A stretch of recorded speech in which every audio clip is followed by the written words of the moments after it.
Ang kwentong ito ay hango sa totoong buhay. Mula ito sa isa nating kabayan na itago na lang natin sa pangalang Mon. Walang eksaktong taon, probinsya ng Siquijor. Raval, palagi mong tatandaan, mapanganib ang aral na taglay mo. Hindi ko ito'y tinuro sa iyo para manakit. Ang prinsipyo ng kaalamang ito ay umiikot sa balanse, kasamaan at kabutihan. Alinman sa dalawang sumobra ay makakasama. Wika ni Tandang Islaw. Ang lalim nun, tatang, pero nauunawaan ko po. At isa pa, wala naman sigurong dahilan para gamitin yung kaalaman ko sa hindi magandang gawain, di ba? Magulo ang mundong gusto mong puntahan. Ang syudad ay punong-puno ng taong mapagsamantala. Hindi man lahat, pero mag-iingat ka pa rin. At hanggat maaari, itago mo ang totoong kakayahan. Pasensya na po kayo, tatang, kung kinakailangan ko kayong iwan dito. Gusto kong hanapin yung sarili ko at malaman kung gaano kalawak ang mundo. Ayokong makulong sa apat na sulok ng tahanan, pati na rin sa gubat na to. May dahilan kung bakit tayo nandito. Alam mo yan. Pero kung nais mong mahanap ang sarili, sige, hinding-hindi kita pipigilan. Ngunit ito lang ang tatandaan mo. Kahit anong mangyari, wag na wag kang magpapasilaw sa kinang ng salapi. Teka, ano pong kinalaman nun sa gusto kong gawin, tatang? Malaki, Rabal. Hindi ka mabubuhay sa syudad kung wala kang pera. Hindi ko sinasabi na wag kang gagawa ng paraan para kumita dahil kailangan mo yon para mabuhay. Ang gusto ko lang ipaalam sa'yo, Opo, naiintindihan ko, tatang. Ang labis sa paghahangad ng kayamanan, kasakiman. Huwag kayo mag-alala dahil tatandaan kong lahat ng mga sinasabi nyo. Ito ang senaryo na paulit-ulit bumabalik sa panaginip ni Rabal. Nangyari ito 5 taon na ang nakakaraan nang umalis siya sa kandili ng kanyang guro na si Tatang Islaw. Isang ermitanyo na may kaalaman sa lahat ng aspeto ng lihim na karunungan, ngunit mas biyasa sa kaalaman ng pambabarang. Piniling manirahan sa kabundukan upang makaiwas sa mapanghusgang tingin ng mga tao. Sanggol pa lang nang mapulot ni Tatang Islaw si Rabal, hindi alam kung saan nagmula. Ang hinala ng matanda ay mula ito sa mga katutubo na naninirahan sa kabundukan. At dahil wala nang mag-aalaga, pinili ni Tatang Islaw na palakihin ito at ituring na sariling apo. Tinuruan ng lahat ng nalalaman hanggang sa magbinata. Lumaking mabuting tao si Rabal dahil na rin sa pangaral at paggabay ni Tatang Islaw. Bagaman hindi nagawang tumungtong sa paaralan, tinuruan itong magbasa, magbilang at magsulat. Nang mga panong ito para kay Rabal, ang kagubatan na ang kanlungan at nagsilbing palaruan. Kaya naman nasanay itong mamuhay ng walang modernong kagamitan. Mahusay sa pangangaso at kalauna na batak ang pangangatawan dahil na rin sa kapaligiran. Matarik na bangin at gilid ng kabundukan ang inakyat nito araw-araw upang makahanap ng mga sangkap na ginagawang panghaplas ng matanda.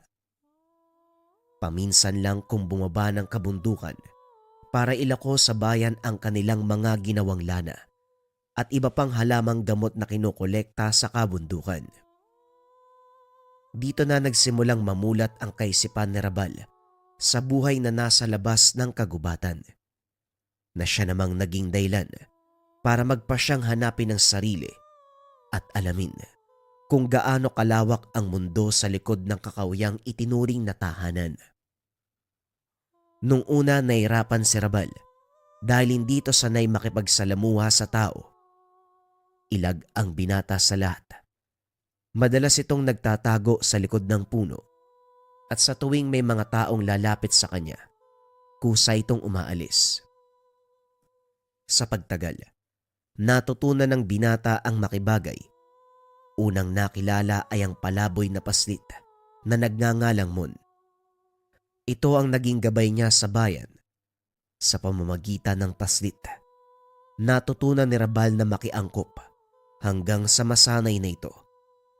At gaya ng sinabi ni Tatang Islaw, hindi madaling mamuhay sa syudad, lalo na kung wala kang pera. Sa tulong ni Mon, nakahanap ng mapapasukan ng binata. Ginamit nito ang pambihirang lakas ng pangangatawan sa pagbubuhat ng mga sako ng bigas.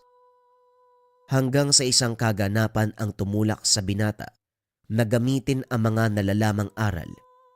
Ito ay nang minsang pagdiskitahan siya ng mga nag-iinumang kalalakihan habang pauwi sa tinutuloyang barong-barong. Tahimik na naglalakad si Rabal nang batuin ito ng bote. Tinamaan sa ulo ang binata.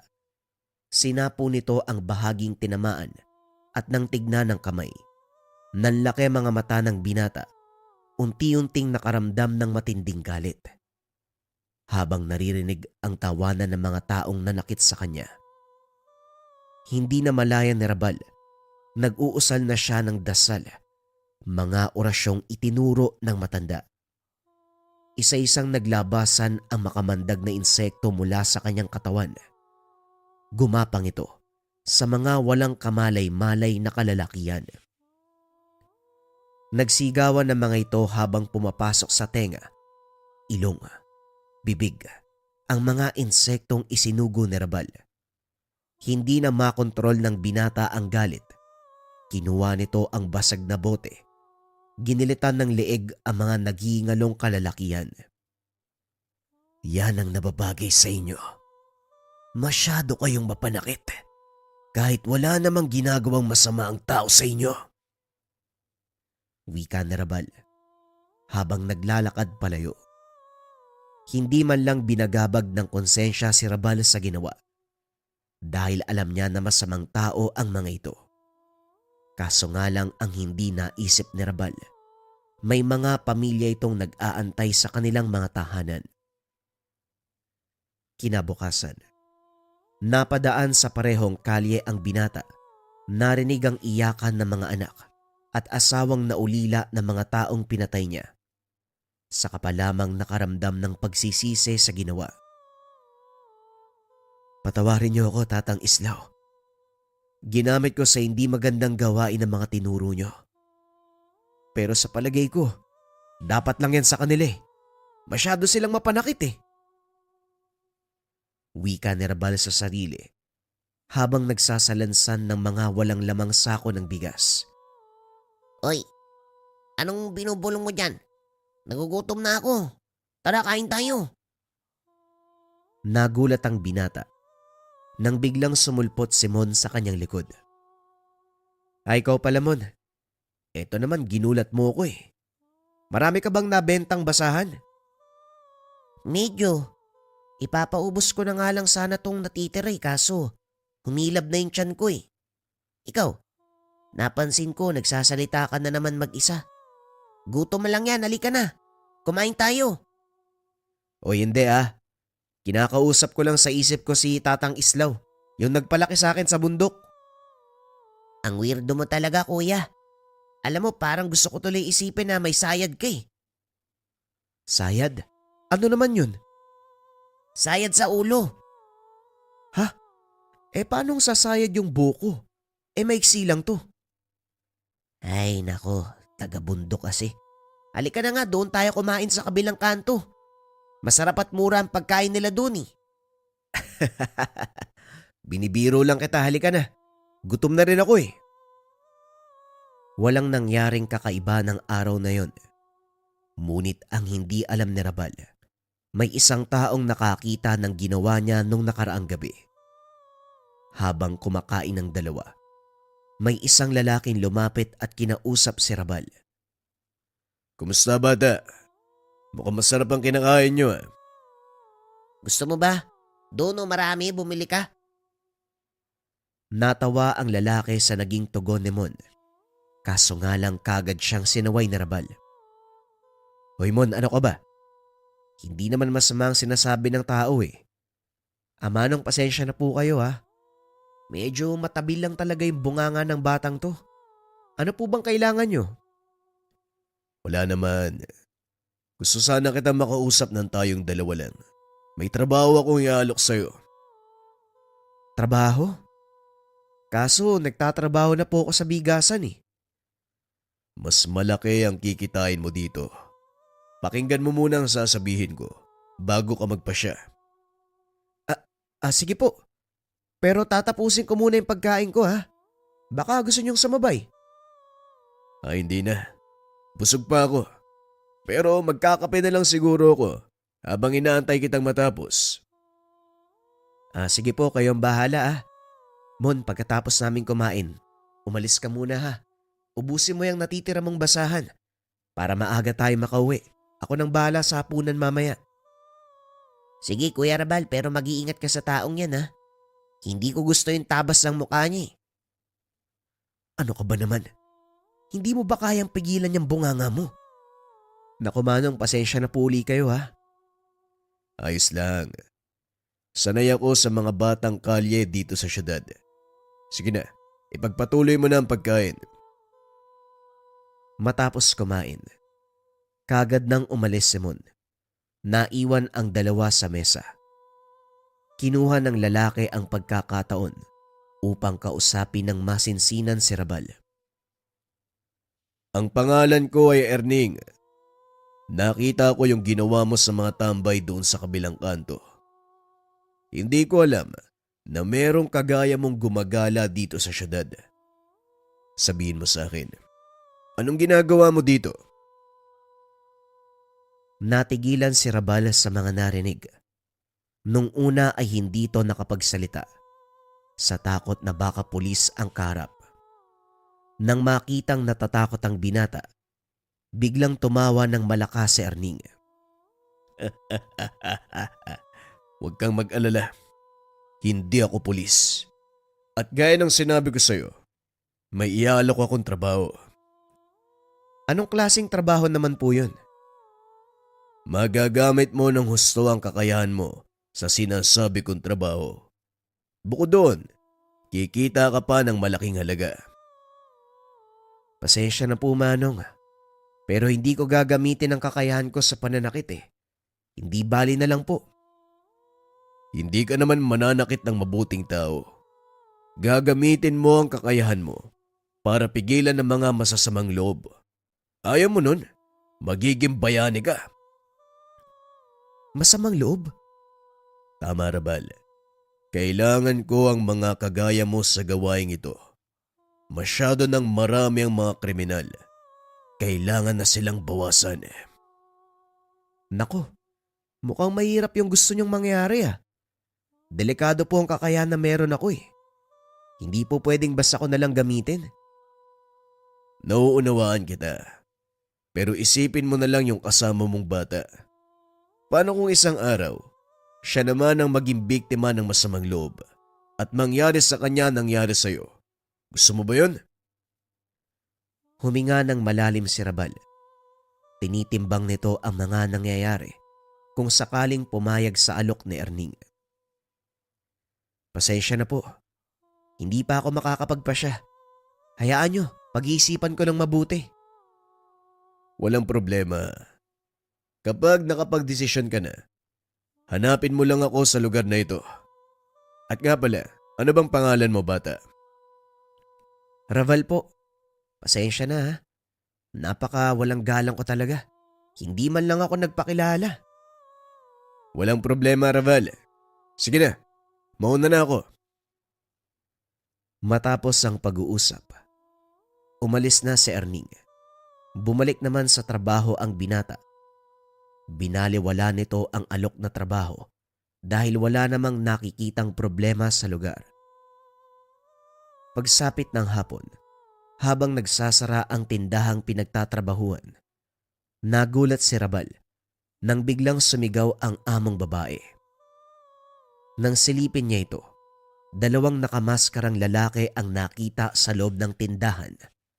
May hawak na patalimang isa at yung isa pa kinukuha ang lahat ng perang hawak ng amo. Nagmakaawa ito na wag patayin. Ngunit matapos kunin ang lahat ng ari-arian, nag-amba ng saksak. Kusang kumilos ang kamay ni Rabal. Itinuro nito ang isa sa mga kalalakian. Nanigas ang katawan. Unti-unting nabitawan ang hawak na patalim. Kasunod nito, ang paglabas ng mga alopihan sa lupa.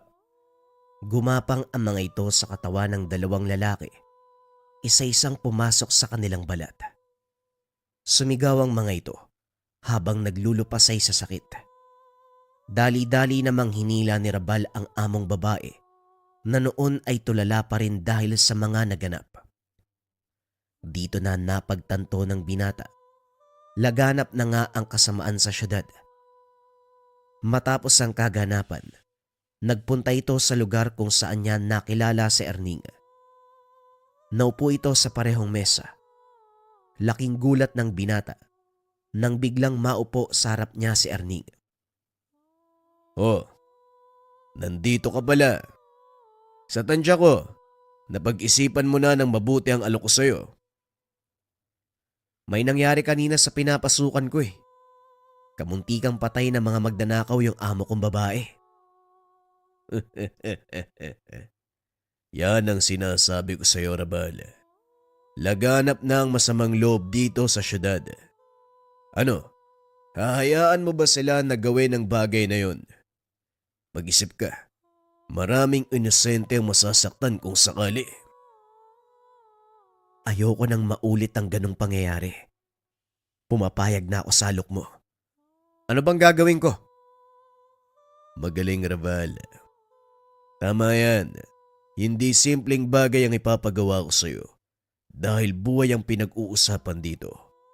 Pero isipin mo na lang ang mga taong maililigtas gamit ang kakayahan mo. Ibig sabihin, kailangan kong pumatay ng tao? Tama ka, Rabal. Pero masamang tao ang papatayin mo at ako ang magtuturo sa'yo kung sino sila. Bukas ng gabi, magkita uli tayo dito. Ibibigay ko ang pangalan ng unang masamang taong ililigpit mo. Bagaman kabado sa gagawin, sinunod ni Rabal ang utos ni Erning. Kinabukasan ng gabi, nagpunta ito sa sinasabing lugar. Naunang dumating si Erning. May kasama itong isa pang lalaki. Nakasuot ng magarang damit. Kaya alam ni Rabal na mayaman ito. Rabal, mabuti at nandito ka na. Gusto ko ipakilala sa iyo ang amo ko. Siya ang taong magbabayad sa bawat ulo ng mga masasamang loob na ililigpit mo. Siya ba ang taong sinasabi mo? Napakabata pa pala nito. Sigurado ka ba na magagawa niya ng maayos ang trabaho? Baka mamaya niyan, pumalpak din yan. Huwag kayong mag-alala, amo. Kakaiba si Rabal. Magtiwala lang kayo. Siya nang bahala sa mga ipapaligpit niyo. Rabal ang pangalan mo. Bueno, hindi naman siguro lingid sa'yo na papatay ka ng tao, hindi ba? Sa totoo lang, diskumpiyado ko sa itsura mo. Huwag mong masamay ng sasabihin ko, bata. Pero mukhang ikaw yung tipo na hindi kayang pumitik ng lamok. Naku, amo. Hindi mo alam ang magagawa ng taong to. Basta ipapakita ko na lang sa'yo. Anong masasabi mo, Rabal? Hindi po ako magsasalita. Kung talagang masamang tao ang ipapaligpit nyo, hindi po ako magdadalawang isip. Teka, sino ba ang unang trabaho? Mukhang magugustuhan kita. Sige, tignan natin kung ano talaga ang may pagmamalaki mo, bata. Heto, siya ang unang taong tatrabahuin mo. Inabot ng matanda ang larawan ng isang lalaki na nakasuot ng maraming alahas. Nakunan nito habang bumababa sa isang magarang sasakyan. Ano naman po ang kasalanan ng taong to, Manong Erning? Ang taong yan ay isang kilalang negosyante. Nagpupuslit sila ng ilegal na droga sa syudad. At hindi lang yun. Sila din ang responsable sa mga pagkawala ng kababaihan at kabataan. Dinudukot nila ang mga ito upang dalhin sa ibang bansa. Ipinagbibili ang mga babae at ang mga kabataan naman dinadala sa isang lugar upang kunin ang mga lamang loob. Ano? May ganitong klase ng tao pala dito sa lugar natin. Saan ko makikita ang isang to? Nakita mo ba ang malaking gusaling yon? Siya ang nagmamay-ari niyan tuwing gabi. Pumapasok siya sa gusali. Pero hindi mo basta malalapitan ang taong yan dahil maigpit ang mga bantay niya. Hindi ka rin makakapasok sa gusali kung hindi ka parokyano. Ako nang bahala doon, Raval. Anong kailangan mo? Wala na akong kailangan. Ang importante lang, makapunta ako kung nasaan siya. Mas malapit, mas maganda. Kayang-kaya ko siyang patayin. Nagtataka ako kung paano mong gagawin ang sinasabi mo. Parang gusto kong sumama. Pwede naman, Amo. Hindi ka naman kilala ni Remodor kaya maaari kang pumasok sa pasugalan. Sige, planuin nating mabuti ang gagawin. Hindi na kailangan, matatagalan tayo. Tara, pasukin natin ang gusali. Gusto ko ang siglang pinapakita mo, pero hindi kaya nabibigla ka lang. Hindi ako nabibigla o anuman. Hindi ba ito ang gusto niyong mangyari? Ano pang dahilan para patagalin niyo? Nagkatinginan ang dalawa nang marinig ang sinabi ni Rabal. Biglang nakaramdam ng kilabot si Erning dahil nakita na nito ang kayang gawin ng binata. Sige, kung yan ang gusto mo. Amo, pagkakataon mo na ito para masaksiyan ang kayang gawin ni Rabal. Ano sa tingin mo? O sige, mukhang mapapasabak ako sa sugalan ng di oras. Matapos ang pag-uusap, dumiretso sila sa kotse ni Celino. Hindi naman kalayuan ang gusali, kaya kagad silang nakarating. Bago bumaba, inabutan ni Erning ang binata ng bagong damit. Magbihis ka. Hindi ka makakapasok sa lugar na yon kung ganyan ang suot mo. Nagpalit ng damit si Rabal at habang nagbibihis ito, huminto sa harapan nila ang sasakyan ng taong pakay. Raval, yan ang taong pakay mo.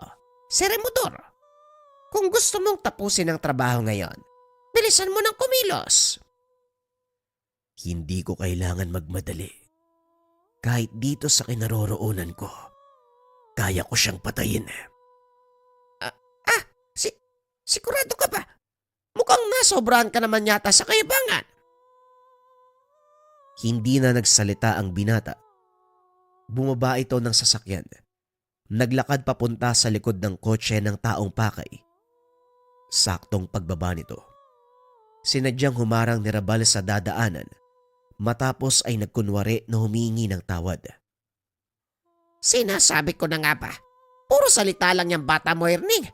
Halika na. Umalis na tayo dito. Hindi, Amo. Halika. Sundan natin papasok ng gusali si Rabal. Naglakad papasok ang binata. Sinundan naman ito ng dalawa. Nakita nilang nakatayo lang sa sulok si Raval habang may kung anong ginagawa. Nakatapat ang isang kamay nito sa kanyang bibig at may binubulong. Matapos ay sinaboy nito ang kung anong hawak sa sahig. Napatingin si Raval sa kinaroroonan ni Erning. Ngumiti ng nakakaloko. Ano pang ginagawa niya? Aalis na si Remodor. Kumalma ka lang, Amo. Kanina pa nagsisimula si Raval sa trabaho. Nagsimula. Wala naman siyang ginawa. Binangga niya lang yung tao tapos sumingi ng tawad. Ngayon naman, tumatayo lang sa sulok habang nagbubulong ng kung ano. Siguradong niloloko tayo ng taong yan. Basta mo magtiwala ka lang. Nakita ko na kung anong kaya niyang gawin. Mamaya lang malalaman mo.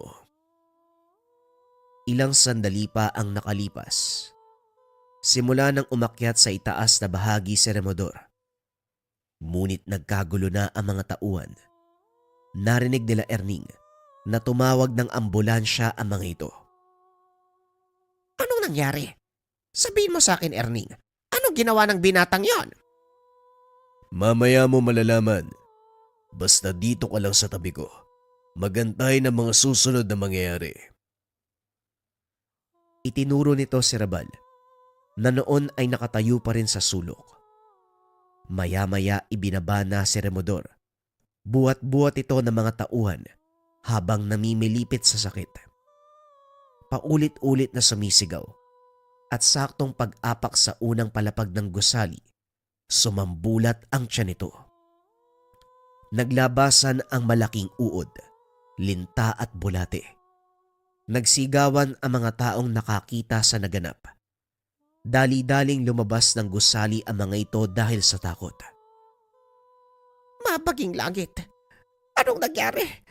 Erning, mukhang umupa ka sa kampo ng demonyo. Hindi kampo ng demonyo si Rabal Amo, kung hindi isang batikang mambabarang. Ngayon, nakita mo na kung ano ang kaya niyang gawin. Anong masasabi mo? Wala akong masabi. Hindi ko alam kung anong sasabihin ko o mararamdaman. Wika ni Celino. Natagpuan nito ang sarili, nanginginig sa takot, habang nakatitig kay Raval na nooy papalapit sa kanya. Manong Erning, tapos na po tayo dito. Anong susunod na gagawin? Laking gulat nila. Biglang nagbago ang aura ni Raval. Maging ang boses nito ay bumalik sa normal. Sandali lang. Kailangan nating kumalma. Umalis muna tayo dito.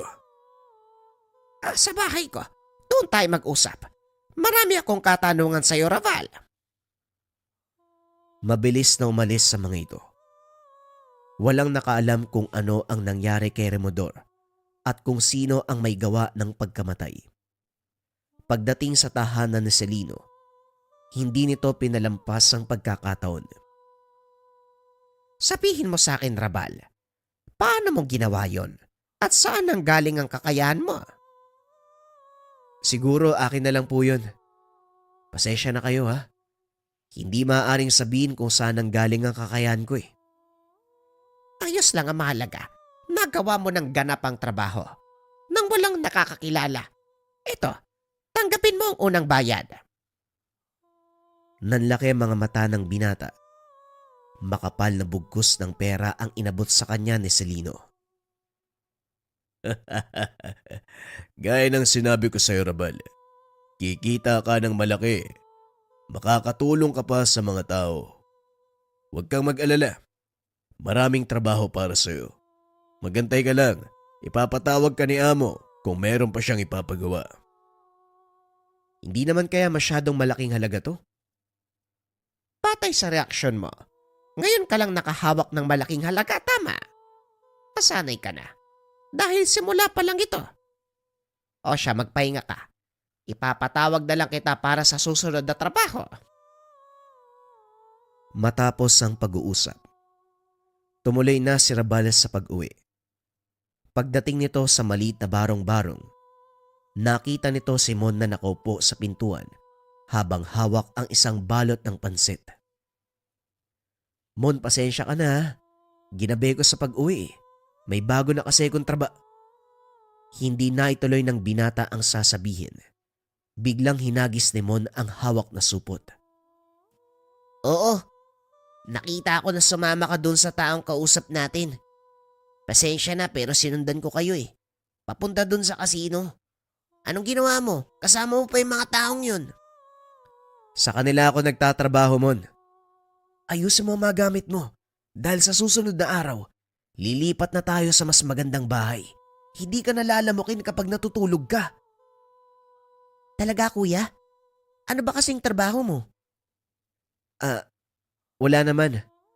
Kung ano lang yung ipagawa nila sa akin. Basta ako nang bahala sa'yo. Hahanap tayo ng magandang bahay tapos babalik ka na sa pag-aaral. Hindi mo na kailangang magbenta ng basahan. Nawala ang galit ni Mon.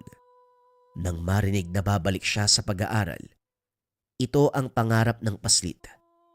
Ito rin ang dahilan kung bakit siya nagpakahirap na magbenta ng mabasahan. Nang mga sumunod na araw naglakad ang dalawa upang maghanap ng malilipatan. Hindi naman nasayang ang pagod ng mga ito. Kagad silang nakahanap ng bahay na mauupahan. Nagustuhan mo ba yung bago nating bahay? Oo naman kuya. Ang luwag ng kwarto ko. May sariling aparador kaso wala naman akong ilalagay dun eh. Ilang piraso lang yung damit ko eh. Huwag kang mag-alala. Dahil bibili tayo ng mga bago mong damit at saka gamit sa eskwela. Tuwang-tuwa ang paslit sa biglaang pagbabago ng kanilang buhay at saka una-unahang pagkakataon. Nakatikim ito ng masarap na pagkain, nakatulog sa malambot na higaan nang hindi natatakot na liparin ng hangin ang kanilang bubong lalo na sa tuwing bumabagyo. Ilang araw ang nakalipas habang nagpapahinga ang binata sa labas ng bahay. Nakita nito si Erning na naglalakad. Dali-daling tumayo ang binata at nilapitan. Napasyal ka manong Erning. Anong balita? Maganda ang bago mong tirahan. Nga pala, may bago kang tatrabahuin. Ito ang larawan. Inabot ito ni Erning. Nakitang isang lalaki na nasa edad 40. Sino to? At saka anong ginawa niyang masama? Pinuno ng sindikato ang taong yan. Hawak nila ang lahat ng mga bahay-aliwan at pasugalan sa lugar na ito. Siya din ang responsable sa pagkakalat ng droga sa lansangan. Dahil doon, maraming buhay ng kabataan ang nasisira. Saan naman makikita ang taong to? Ito ang lugar kung saan siya makikita. Sinasabi ng ilan sa mga bata sa atin na sa lumang gusali na yan sila nagtatago. Mainit sa kapulisan ng grupo, kaya maingat sila sa pagkilos. Huwag mong madali ng trabaho, Rabal. Mahirap tiyempuan ang taong yan. Mukha nga manong eh. Pero kung bahala. Malaki ang tiwala sa iyo ni Amo. Lalo na nang makita niya ang ginawa mo kay Remodor. Ginawa ko lang ang nararapat. Marami ang mapapahamak dahil sa mga gawain niya. Marami ka pang magagawa, Rabal. Kaya pagbutihin mo. Sige na, mauna na ako. Pag-uusap ng dalawa. Sunod-sunod na trabaho ang ginawa ni Rabal para kay Erning. Kasabay nito, ang pag-angat sa buhay ng binata. Napapansin nito ni Mon, kaya hindi niya maiwasang magtanong. Parang ang laki ng binabayad sa'yo nung Erning na yun ah. Nagawa mo pang makabili ng mga bagong gamit sa bahay? Sakto lang, Mon. Ayaw mo nun. Dati pinapangarap mo lang ang mga yan pero ngayon hawak mo na. Hindi naman sa ganun kuya. Pero nag-aalala ako para sa'yo eh. Baka galing sa masama yung perang ginagamit mo. Siguro hindi na mahalaga kung saan galing ang perang pinangbili ko niyan. Ang importante nabubuhay tayo na maayos. Hindi nangangapa gaya ng dati. Habang nagtatagal, napapansin din ni Mon na unti-unting nagbabago ang ugali ni Raval. Mas madalas na nasa labas at kung minsan hindi nakakauwi. Kuya, parang mas madalas ka na sa labas ah. Ano bang ginagawa mo? Alam mo nagtatrabaho ako, 'di ba? Bakit mo tinatanong? Nag-aalala ako para sa'yo kuya. Kasi baka magulat na lang ako, isang araw nasa kulungan ka na. Pwede ba, Mon? Isipin mo lang ang pag-aaral mo. Kaya ko ang sarili ko. Nagulat si Mon sa naging reaksyon ng binata. Ito ang unang pagkakataon na nagalit si Raval sa kanya. Matapos ang pag-uusap, lumabas ng bahay si Raval. Naiwan naman si Mon. Pilit nitong iniisip kung ano ang mali sa sinabi niya. Kinagabihan habang nagbabasa ng mga leksyon, nilapitan nito ni Raval upang humingi ng tawad. Pasensya na kung nasigawan kita ha. Medyo pagod lang. Huwag ka masyadong mag-alala. Wala namang mangyayari sa akin eh. Kilala mo ko, di ba? Ayos lang yun kuya, basta mag-iingat ka palagi ah. Hindi natin alam kung anong pwedeng mangyari. Alam ko pero gaya ng sinabi ko sa'yo, kaya ko to. Ako pa ba? Pag-uusap ng dalawa. Nang sumunod na araw, inaya nito si Mon na mamasyal. Tuwang-tuwa ang paslit dahil hindi niya ito nagagawa noon. Tanging pagsilip lang sa labas ng magandang pasyalan sa lugar ang ginagawa nila. Ngunit habang masayang naglalakad ang dalawa, isang hindi inaasahang kaganapan ang lumantad, dahilan para malaman ni Mon ang totoong trabaho ni Rabal. Napahinto ang mga ito nang biglang marinig ang malakas sa sigawan ng mga tao. Ang ilan ay nagtatakbuhan palabas ng lugar. Sunod-sunod na putok ng baril ang narinig ng binata. May ilang katao na nakahandusay na sa sahig. Ang ilan ay sugatan. Dali-daling inalabas ni Rabal Simon sa gusali. Ngunit sa kasamaang palad, naharang sila ng mga nanggugulong kalalakian. Tinutukan ng mga ito si Rabal at sa takot na baka mapahamak si Mon, pinili ng binata na wag man laban. Lumuhod habang yakap si Mon. Kaso nga lang hinablot ng isang lalaki ang paslit at sinipa si Rabal, dahilan para bumulagta sa sahig. Nakatitig lang ang paslit habang sinisipa ng mga lalaki si Rabal. Nagtataka si Mon dahil hindi man lang ito lumalaban. Kuya Rabal, lumaban ka naman. Huwag mo hayaang gulpihin ka ng mga yan. Alam kong kaya mo silang labanan. Sinampal ito ng isa sa mga kalalakian, dahilan para mawala ng malay. Dito na nagalit ng husto ang binata. Hinawakan ng paa ng isa sa mga lalaking gumugulpe sa kanya. Walang pagdadalawang isip na binalibag.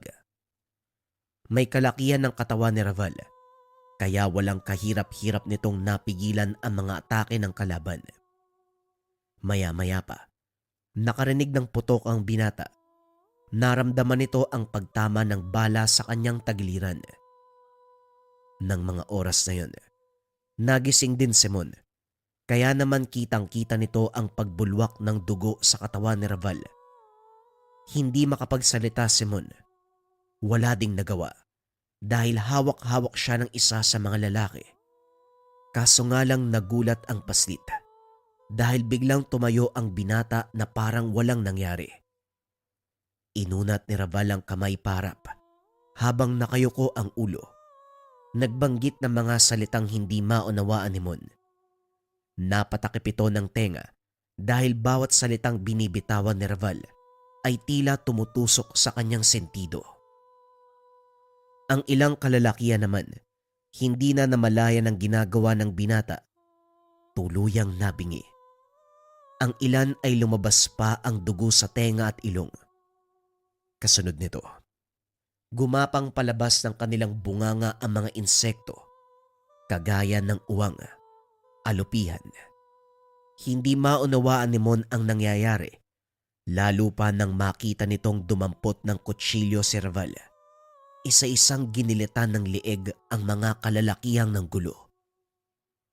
Matapos niyang patayin ang mga ito, hinila niya palabas ng gusali ang paslit. Dinala ito sa ligtas na lugar at doon kinausap. Mon, ayos ka lang ba? May masakit ba sa'yo? Tulala ang paslit. Hindi nagsasalita dahil natatakot sa nasaksiyan. Dahil sa nangyari, nagdatingan ang mga otoridad. Dali-daling umalis si Raval sa lugar. Nang makauwi, laking pasasalamat ng binata dahil walang natamong pinsala si Mon. Hinayaan niya itong magpahinga. Kinabukasan, nahimasmasan ang paslit. Mabuti naman nahimasmasan ka na. Ano, may masakit ba sa'yo? Imbis sa sagutin ang tanong, iba ang reaksyon ni Mon. Lumayo ka sa akin. May sa demonyo ka. Huwag mo akong lalapitan. Wika ni Mon habang pumipiglas sa pagkakahawak ni Raval. Teka, kumalma ka nga. Ano bang sinasabi mo?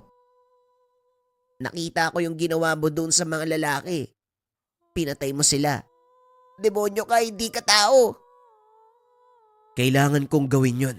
Dahil kung hindi ako lalaban, papatayin nila ako. Papatayin ka nila.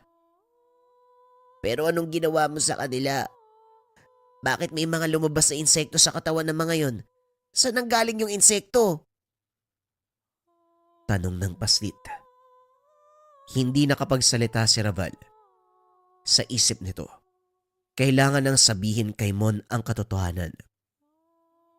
Sasabihin ko sa iyo ang totoo, Mon. Pero kumalma ka para maunawaan mo ang lahat ang sasabihin ko. Huminga ng malalim si Mon at pilit pinakalma ang sarili. Maya-maya ay hinarap nito si Raval. Handa na ako makinig. Sabihin mo sa akin kung anong ginawa mo sa mga taong yun, kuya. Una sa lahat, Mon, hindi ako demonyo. Ang kakayahan na ginamit ko kahapon, tinatawag na barang. Kaya pinatay ko ang mga taong yon dahil gaya ng sinabi ko kanina, tayo ang mapapahamak kapag wala akong ginawa. Ang totoo niyan, ikaw ang dahilan kung bakit ko ginawa yun eh. Nakita ko kung paano ka nila saktan eh. Talaga ba, kuya? Dahil sa akin kaya mo sila pinatay? Tama ka, Mon.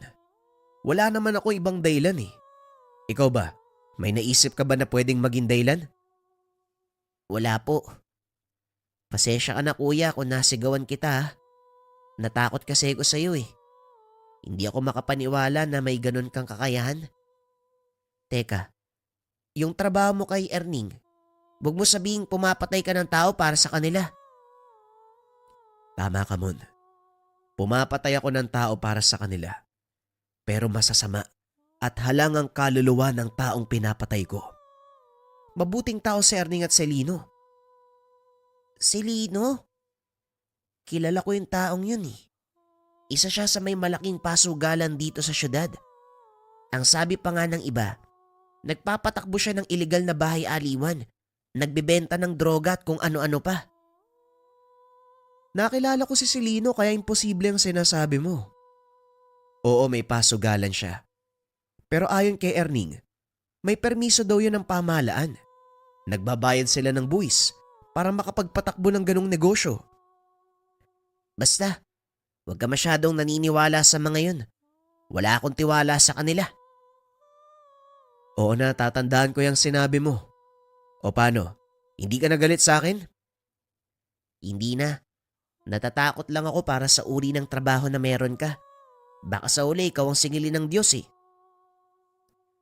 Biglang natahimik si Raval dahil sa sinabi ng paslit. Naalala nito ang mga pangaral ng guro. Nang mga sumunod na araw, muling ipinatawag ni Erning at Celino ang binata. Mabuti naman at dumating ka, Rabal. Pinatawag kita dito sa bahay ko dahil gusto kong ako mismo magsabi sa iyo ng susunod mong gagawin. Malaki ang pagkakasala ng taong ito. Hindi lang sa akin, kung hindi sa buong syudad. Inilapag ni Celino ang larawan ng susunod na tatrabahuin ng binata. Laking gulat nito dahil ang gustong ipaligpit ng matanda. Walang iba, ang alkalde ng bayan. Teka, hindi ba si Mayor to? Bakit papatayin yan? Kaya nang sinabi ko, malaki ang kasalanan ng taong yan, pati na rin sa taong bayan. Matagal niya nang ninanakaw ang kaban na nakalaan sa syudad. Anong ginawa niya sa inyo? Kinansela niya ang permiso ng pasugalan ko at pilit na pinapasara. Kung magtatagumpay siya, mawawala lahat ng pinaghirapan ko. Pilit na pinapasara. Hindi naman siguro kikilos ng gano'n ng alkalde kung walang nakikitang mali.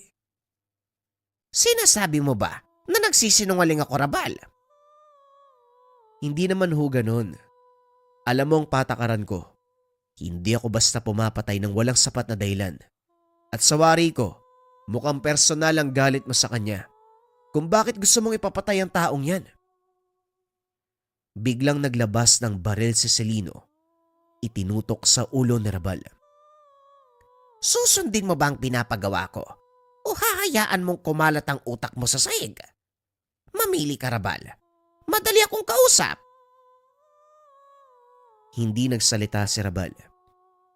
Maya-maya bumukas ang pintuan at pumasok si Erning. Nanlaki mga mata ng binata dahil kasama si Mon. Amo, nandito na. Raval, nandito ka rin pala. Saan ka ba nanggaling? Naunahan ka pa ni Rabal. Ngayon tatanungin uli kita. Gagawin mo ba ang utos ko o papatayin ko ang batang to? Walang yaka, Selino. Huwag mong idamay ang bata dito. Alam kong hahantong tayo sa ganito, Rabal. Naniniguro lang ako na hawak namin ang huling alas mo. Ano? Tatanggi ka pa rin ba? Sige, gagawin ko ang pinag-uutos nyo. Pero sa isang kondisyon. Papakawalan nyo si Mon. Gagawin lang namin ang sinasabi mo kapag tapos na ang trabaho. Huwag kang mag-alala. Babayaran pa rin kita. Kuya, tulungan mo ko. Ayoko pang mamatay. Hindi ka mamamatay, Mon. Sige, susundin ko ang sinasabi mo. Siguraduhin mo lang natutupad ka sa pangako mo. Oo naman. Sige na, lumakad ka na. Dali-daling umalis si Raval. Kaya nitong patayin ng dalawa sa pamamagitan ng taglay na kakayahan. Mas pinili ng binata na wag itong gamitin dahil maaaring madamay si Mon. Naalala nito, kamunti ka nang mamatay ang paslit sa nangyaring pagsalakay. Ilang araw pa lang ang nakakalipas. Habang naglalakad palabas ng tahanan si Rabal, sinundan nito ni Erning. Pasensya ka na, Rabal, ha? Hindi ko alam na ito yung plano ni Amo. Ang sabi niya sa akin, kailangan daw pumunta ng bata dito sa bahay dahil meron siyang ibibigay bilang tulong. Hindi ko talaga naisip na gagawin niyang pain si Mon. Huli na, Erning, pero nauunawaan kita. Kagaya ko, sumusunod ka lang din sa utos ng amo mo. Pero sasabihin ko sa'yo, ito na ang huling trabahong gagawin ko para sa kanya. Hindi ka basta makakaalis kay Selino, Raval. Masyadong malawak ang koneksyon ng taong yun. Kayang-kaya kanyang hanapin. Kahit gaano pa karami ang koneksyon niya, hindi ako natatakot. Matapos makipag-usap, umalis ang binata. Ipinagpatuloy nito ang trabaho. Kinagabihan pinunta nito sa tahanan ang alkalde para isagawa ang pinag-uutos si Selino. Ito na ang huling beses na papatay ako ng tao gamit ang kakayahan na itinuro mo, Tatang. Pagkatapos ito, babalik na ako sa bundok. Nagkamali ako ng pasya. Tama ka, Tatang Islaw. Talagang lalamunin ka ng ambisyon dito sa syudad. Kung nakinig lang sana ako sa'yo noon, hindi na sana hahantong pa sa ganito ang lahat. Wika ng binata sa sarili habang ginagawa ang utos si Selino. Ilang sandali pa ang nakalipas. Natapos na ang gawain. Bumalik ito sa tahanan ni Selino. Bit-bit ang ulo ng alkalde. Pagdating sa lugar, hinagis nito ang sako na may laman na ulo. Nagawa ko na ang gusto mo. Ilabas mo si Mon. Magaling. Sa wakas tapos na ang problema ko sa alkalde. Wala nang magpapasara ng pasugalan. Wala na ring asungot na manggugulo sa mga operasyon ko. Erning, ilabas mo ang bata. May isang salita ko, Raval. Ito na ang kabayaran sa serbisyo mo. Hindi ko kailangan ng pera. Pakawalan mo si Mon.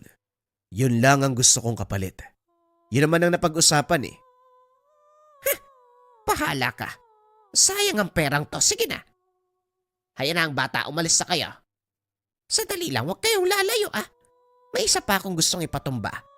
Pero sa susunod na. Hindi na. Ito na ang huling trabaho na gagawin ko para sa'yo. Tapos na ako dito, Celino.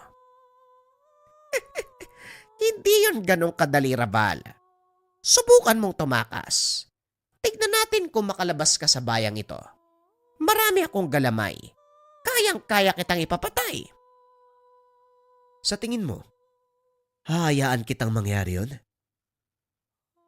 Wika ng binata sabay labas ng tahanan. Habang naglalakad, kinausap nito si Mon.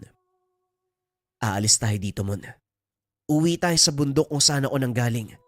Mas ligtas ka doon eh. Walang hahabol sa atin.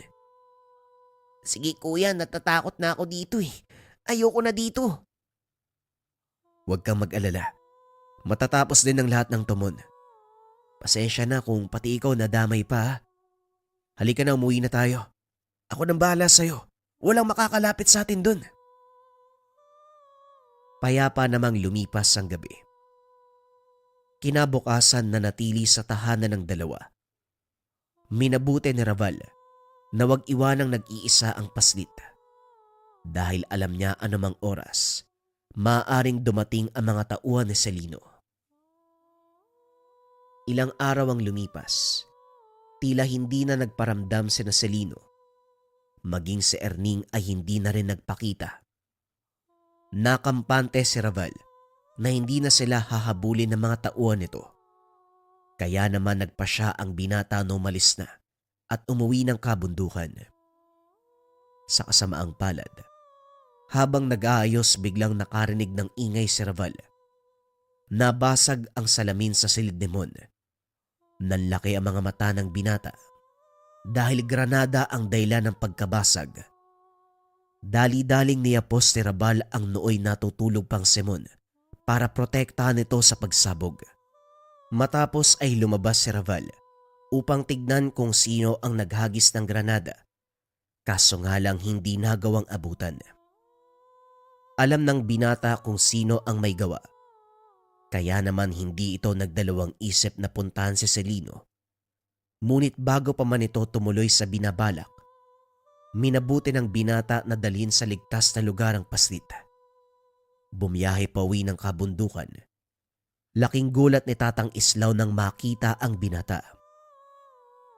Mukhang nagtagumpay ka sa paghanap ng iyong sarili. Napakalaki ng pagbabago mo. Ikinalulungkot ko pong sabihin, Tatang, pero kabaliktaran ang nangyari. Tama po kayo. Nilamon ako ng sobrang ambisyon. Malaki ang kasalanang nagawa ko.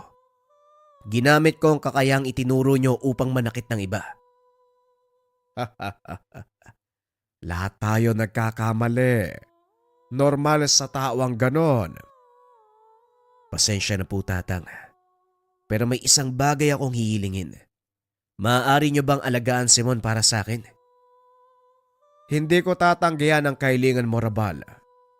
Ngunit kung ano man ang binabalak mo, huwag mo nang ituloy dahil lalong lalaki ang problema. Kailangan kong tapusin ang sinimulan ko, Tatang. Hindi po titigil ang mga taong yun hanggat hindi ko sila nauubos.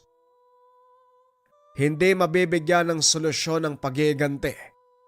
Kaya nakikiusap ako, huwag ka nang tumuloy. Hayaan mo na ang batas ng tao at batas ng Diyos ang umusig sa mga taong nagkasala sa iyo. Hindi, Tatang. Hindi ko kailanman iaasa sa batas ng tao ang pagpapataw ng parusa sa mga taong walang kinakatakutang batas. Sa tagal kong nananatili sa syudad, napagtanto ko, kayang bilhin ng pera ang hustisya. At para sa ating walang kakayahan, hindi natin makakamit yun kung hindi tayo kikilos. Nabubulagan ka ng galit, Rabal. Hindi na ikaw ang dati kong mag-aaral. Nawala na ang prinsipyo na itinuro ko sa iyo. Tandaan mo, sa oras na umalis ka sa bakurang ito, kalimutan mong naging maestro mo ko.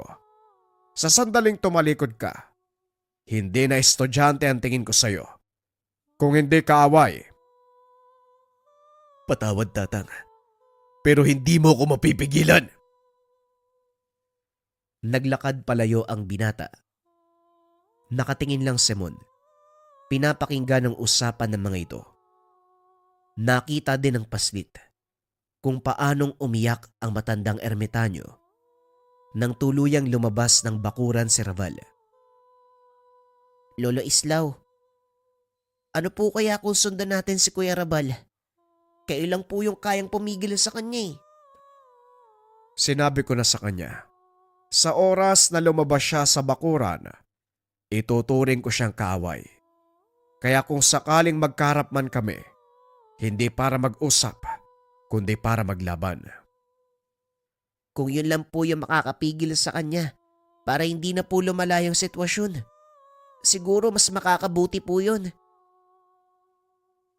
Pinag-isipang mabuti ng matanda ang sinabi ni Mon. Samantalang si Raval, muling bumalik sa syudad, ipinagpatuloy ang binabalak. Lingid sa kalaman nito, nakasunod sa kanya si Tatang Islaw at Mon. Alam ng paslit kung saan papunta si Raval, kaya doon siya dinala ni Tatang Islaw. Pagdating sa lugar, nakita nilang papasok ng bahay ni Celino si Raval. Ilang segundo ang nakalipas. Umalingaw-ngaw ang putukan at sigaw ng mga tao. Mukhang nagsimula na si Kuya Raval. Tatang, kailangan natin siyang pigilan. Dali-daling pumasok ang dalawa sa bakal na pintuan. Nakita kung paanong parusahan ni Raval ang mga tauhan ni Celino. May hawak itong patalim habang pinapasukan ng insekto ang katawan ng mga kalaban.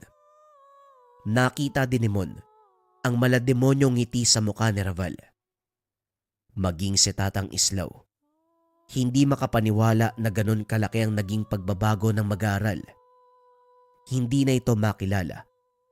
Nawala na ang inosenteng mga mata ng binata. Napalitan ng mata na punong-puno ng galit at pagkauhaw sa dugo. Bawat kalabang mahahawakan, ginigilitan ng leeg. O hindi kaya naman winawakwak ang sikmura gamit ang patalim. Matapos ay papakawalan nito ang mga alagang insekto upang ipakain ang lamang loob ng kanyang mga biktima. Napatakip na lang ng mata si Mon. Hindi nito kayang pagmasdan ang ginagawang karahasan ni Raval.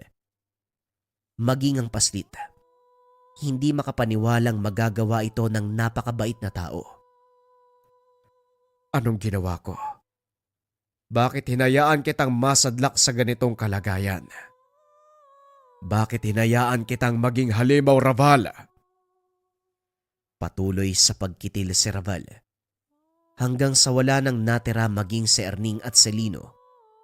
Hindi nito pinalampas. Sa kabila ng pagmamakaawa ni Erning, tinuluyan niya ito. Sa pagkakataong iyon, alam ni Tatang Islaw na hindi na si Raval ang binatang kaharap. Tuluyang sinakop ng kadiliman ang pagkatao ng dating mabait at masunuring mag-aaral. Mon, patawarin mo ko. Kung kailangan kong gawin ang bagay na ito, wala na akong maisip na paraan. Alam kong mahalaga sa iyo si Raval. Ngunit hindi na siya ang dati nating nakilala. Naunawaan ko po, Lolo Islaw. Kuya Rabal, kung naririnig mo ko, gusto ko magpasalamat sa lahat ng tulong mo. Kung hindi dahil sa'yo, wala ako sa kinaroroonan ko ngayon eh. Masakit man sa akin na makita ka sa ganitong kalagayan. Pero wala akong magagawa para tulungan ka.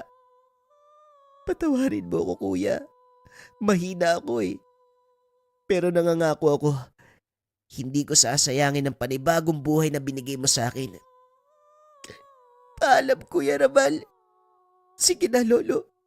Gawin niyo na po.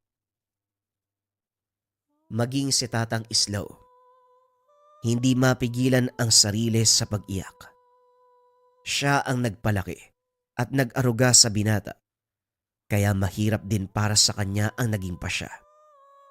Kaso nga lang ito lang ang naisip na paraan para mailigtas si Raval mula sa kamay ng demonyo. Patawad, Raval. Alam kong hindi mo ginustong maging ganito. Kasalanan ko ang lahat. Dahil hinayaan kitang umalis sa pangalaga ko. Huli na para sisihin mo pa ang sarili mo, Tatang Islaw. Eto na ako. Isang nilalang na kinasusuklaman ng lahat. Isang halimaw na hayok sa dugo. Hindi ko na mababago ang pagkataong ito. Kaya nga nandito ako para iligtas ka. Sa tuluyang pagkalunod sa apoy ng impyerno. Sa palagay ko, hindi mo na magagawa yun, Tatang. Maliban na lang kung papatayin mo ko. Pero ang tanong, kaya mo bang patayin ang batang pinalaki at inaruga mo? Hindi na nga ikaw ang batang inalagaan ko noon. Demonyo ka. Isa kang halimaw. Itinaas ni Tatang Islaw ang hawak na tungkod. Nagbitaw ng malalakas sa dasal. Naglabasan sa lupa ang malalaking uwang na gumapang papunta sa katawan ni Raval. Sa kabila ng kanyang kalagayan, patuloy pa rin siya sa pagtawa. Ganyan nga, tanda. Patayin mo ang mahal mong mag-aral. Nabigo ka. Hindi mo ko nagawang pasunurin sa yapak mo. Isa kang malaking talunan, Tandang Islaw. Isa kang talunan. Patawad, Raval. Mahal kong estudyante. Binigo kita. Paalam. Ikinuyom ng matanda ang kamao. Binalot ng mga makamandag na insekto ang katawan ng binata. Unti-unting nawala ang boses hanggang sa tuluyang maubos ang laman at buto na lamang ang natira. Napahagulgol si Tatang Islaw. Hindi nito matanggap ang kabiguan. Hindi niya nagawang isaayos ang buhay na mag-aral. Matapos ang kaganapang iyon, muling bumalik ang matanda sa kabundukan kasama si Mon at ang mga bangkay ni Raval. Ibinaon nila ang mga ito sa mismong lugar kung saan napulot ni Tatang Islaw ang nooy sanggol pa na mag-aaral. Bakit po dito nyo binaon yung katawan ni Kuya, Lolo? Dito ka napulot ang Kuya Raval mo. Natatandaan ko pa noon, malakas ang ulan eh. Ngunit napakalakas ng pag-iyak niya. Kaya narinig ko mula doon sa kabilang bahagi. Siguro kung hindi umalis si Kuya Raval sa lugar na to, hanggang ngayon buhay pa rin siya. Ito ang tatandaan mo, Mon. Lahat na nangyayari ay may dahilan. Maging ang pinakamasakit na kaganapan sa ating buhay. At isa pa, hindi naman talaga nawala si Raval eh, dahil nandito ka. Hindi ba? Inalay ng Kuya Raval mo ang buhay niya para mailigtas ka. Oo nga po, at bilang pagtanaw ng utang na loob, pagbubutiin ko po yung pag-aaral. At nangangako po ko na kailanman, hindi ko gagamitin sa kasamaan. Sa paglipas sa mga taon, naging matagumpay na manggagamot si Mon. Ginamit nito ang mga kaalamang natutunan sa panggagamot. Bagay na ikinatuwa ni Tatang Islaw. Sa kasalukuyan, wala na ang matanda. Hindi pa rin kinalimutan ni Mon ang mga itinuro nito.